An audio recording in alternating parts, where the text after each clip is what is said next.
It was a few hours past sundown when Sonia Peanut waded into the jungle and made her way to the clearing about 300 yards from the camp she shared with more than 40 other people from multiple other countries.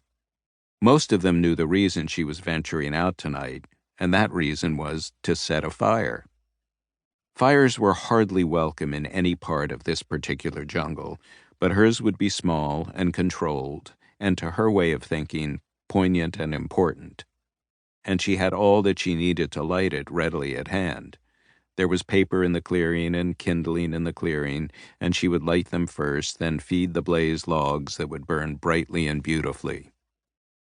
The logs would be mahogany, though Sonia would never cut it fresh from trees, even if she were able, which she wasn't. She did not know how to use an axe, and was entirely unwilling to go anywhere near one of the ugly, roaring chainsaws the loggers used.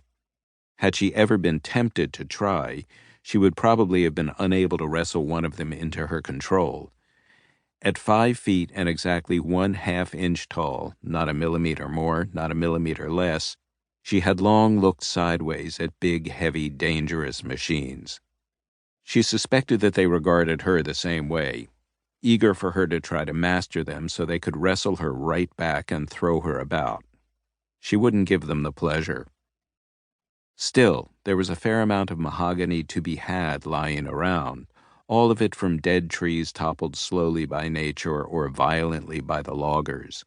She and the others in her camp had brought the logs here and stacked them in the big open space that had been cleared by hand centuries before and kept clean ever since, swept free of leaf debris and other flammables. Fires would be lit here, but they would never spread past here.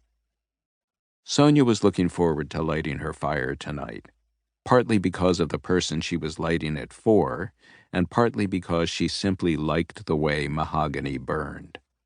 She swore there was something about the color of the flame that she saw nowhere else, a faint shimmer of violet so different from ordinary violet that it seemed to be straining to become another color entirely. No one else in the group she lived with could see it, and at least a few of them doubted that she could either. She didn't blame them. The color she saw looked as if it lived at the high, far, exiting edge of the visible spectrum, a final, discernible flicker of electromagnetism, just at the point of hurrying off into the X-ray and gamma-ray frequencies where all energy vanished from view. This was hardly the first night Sonia had visited the clearing. She came here every few nights, depending on the condition of the sky and the turning of the earth. 2 nights earlier, she had been here, but as soon as she arrived, a low, gray-black bank of clouds appeared and then exploded into rain.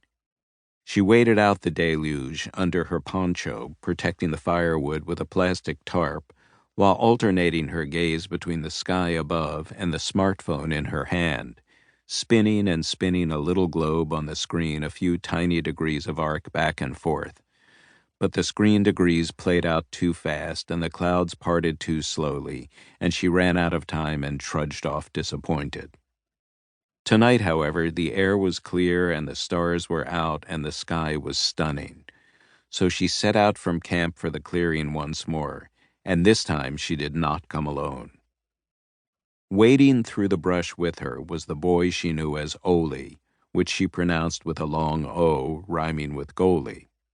His proper name was Kawan, or Hawk, in his native Guarani, the language of one of the 300 tribes indigenous to the Amazon. It was a perfectly fine name, but even Kawan's own father called him Oli now because the boy took such extreme and giggly pleasure in it. He was just 5 years old, and the wind chime laugh that sometimes came out of him when someone called him that was one his father said he'd been born with and then seemed to grow out of by the time he was 4. The name brought it back.